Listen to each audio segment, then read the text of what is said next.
मित्रांनो, एक कडवट पण खूप मोठं सत्य सांगतो तुम्हाला तुमच्या जीवनातलं. या जगाला तुमची गरज नाही. हो, बरोबर ऐकलत. या जगाला तुमची गरज नाही. हे ऐकून कदाचित तुम्हाला धक्का बसेल, पण थोडासा विचार करा. लोक तुम्हाला कधी आठवण करतात? जेव्हा त्यांना तुमच्याकडून काहीतरी काम करून घ्यायचं असतं. काम संपलं की तुमचा फोन सुद्धा उचलायला तयार नसतात. तुमच्या मेसेजचा रिप्लाय सुद्धा येत नाही आणि कधी कधी तर तुम्हाला ओळखायला सुद्धा तयार नसतात. पण मित्रांनो, आजच्या या व्हिडिओमध्ये मी तुम्हाला अशी एक गोष्ट सांगणार आहे, जी ऐकल्यानंतर कदाचित तुमच्या जीवनाकडे तुमची पाहण्याची दृष्टी बदलून जाईल. आणि शेवटी मी एक तुम्हाला अशी सत्य गोष्ट सांगणार आहे, जी कदाचित तुमचं आयुष्यही बदलू शकते. आज एक स्वतःला प्रश्न विचारा. आज जे तुमच्या आजूबाजूला लोक उभे आहेत ना, ते तुमच्यासाठी आहेत की तुमचा उपयोग करून घेण्यासाठी आहेत? कारण बहुतेक नाते हे भावनावर नाही तर गरजेवर चालतात. आणि जोपर्यंत तुम्ही लोकांच्या उपयोगाचे असताना तोपर्यंत लोकांसाठी तुम्ही चांगले असता. पण ज्या दिवशी तुम्ही लोकांच्या उपयोगाचे राहत नाही ना, त्या दिवशी लोक तुम्हाला पायाखाली तुडवायलाही मागे पुढे पाहणार नाहीत. मित्रांनो, हे कटू आहे पण वास्तविक सत्य आहे. मी तुम्हाला एका माणसाची एक छोटीशी गोष्ट सांगतो, म्हणजे आपल्या लक्षात येईल. आणि कदाचित हा अनुभव तुमच्या जीवनामध्येही तुम्हाला आला असेल. एका गावामध्ये एक माणूस राहत होता आणि तो स्वभावाने खूप चांगला होता. त्याच्याकडे कधीही कोणीही जरी काम घेऊन आला तर तो कोणालाच नाही म्हणत नसे. कोणाला पैसे हवे असतील, कोणाला काम हवा असेल, कोणाला एखादा सल्ला हवा असेल, तो प्रत्येकाला मदत करायचा. गावातल्या लोकांना वाटायचं हा माणूस किती चांगला आहे. आणि हळूहळू काय झालं माहितीये का? लोकांनी त्याच्या चांगुलपणाचा फायदा घ्यायला सुरुवात केलं. कोणी पैसे घेतले पण परत केले नाही, कोणी मदत घेतली पण त्या बदल्यात धन्यवाद सुद्धा व्यक्त केले नाही. पण एक दिवस त्यालाच मदतीची गरज पडली. तो त्या सर्व लोकांकडे गेला ज्यांना त्यांनी कधी काळी मदत केली होती, पण त्या दिवशी कोणीही त्याच्यासोबत उभं राहिलं नाही. त्या दिवशी त्याला एक खूप मोठं सत्य कळालं. लोक त्याच्यावर प्रेम करत नव्हते, लोकांना त्याची गरज होती.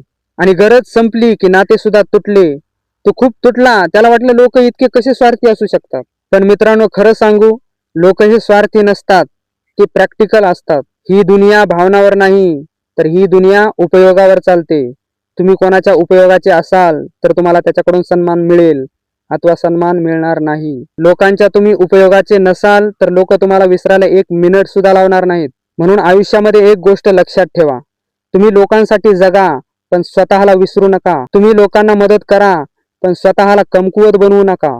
तुम्ही लोकांवर प्रेम करा पण स्वतःचा स्वाभिमान गमवू नका. कारण जो माणूस स्वतःसाठी उभं राहू शकत नाही त्याच्यासाठी या जगात कोणीही उभं राहत नाही. इतिहासामध्ये एक खूप मोठी गोष्ट प्रसिद्ध आहे. जेव्हा सिंह जंगलामध्ये चालत असतो ना, तो तेव्हा सोबत कोणालाही घेत नाही आणि कोणालाही विचारत नाही की तुम्ही माझ्यासोबत येणार का.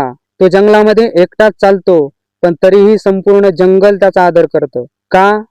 कारण सिंह स्वतःवर विश्वास ठेवतो. आता इथे एक खूप मोठा ट्विस्ट आहे. लोक तुमची का मदत करत नाहीत माहितीये का? कारण तुम्ही स्वतःची मदत करत नाहीत. हो, जेव्हा तुम्ही स्वतःला कमी समजता ना, तेव्हा लोकही तुम्हाला कमी समजायला लागतात. आणि जेव्हा तुम्ही स्वतःला मजबूत बनवता तेव्हा जगही तुम्हाला गंभीरपणे घ्यायला लागतं. म्हणून मित्रांनो, आजपासून एक निर्णय घ्या. लोकांसाठी नाही तर स्वतःसाठी जगायला सुरुवात करा. लोकांच्या टाळ्यासाठी नाही तर स्वतःच्या आत्मसन्मानासाठी काम करायला लागा. लोकांच्या मान्यतेसाठी नाही तर स्वतःच्या स्वप्नांसाठी लढा.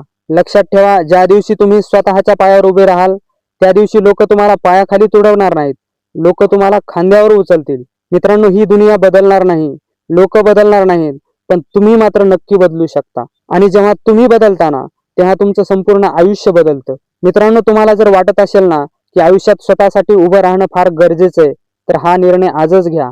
आणि जर तुम्हाला आयुष्यातील असेच खरे प्रेरणादायी व्हिडिओ पाहायचे असतील तर या चॅनलला सबस्क्राईब करा. कारण या चॅनलवर आपण फक्त मोटिवेशन देत नाही तर आपण आयुष्य समजून घेण्याचा प्रयत्न करतो. आणि हा व्हिडिओ आवडला असेल तर या व्हिडिओला लाईक करा, आपल्या मित्रांना शेअर करा. कारण तुमचा एक शेअर कोणाचं तरी आयुष्य बदलू शकतो. चला तर मग भेटूयात पुढच्या एका जबरदस्त व्हिडिओमध्ये. तोपर्यंत स्वतःची काळजी घ्या. धन्यवाद.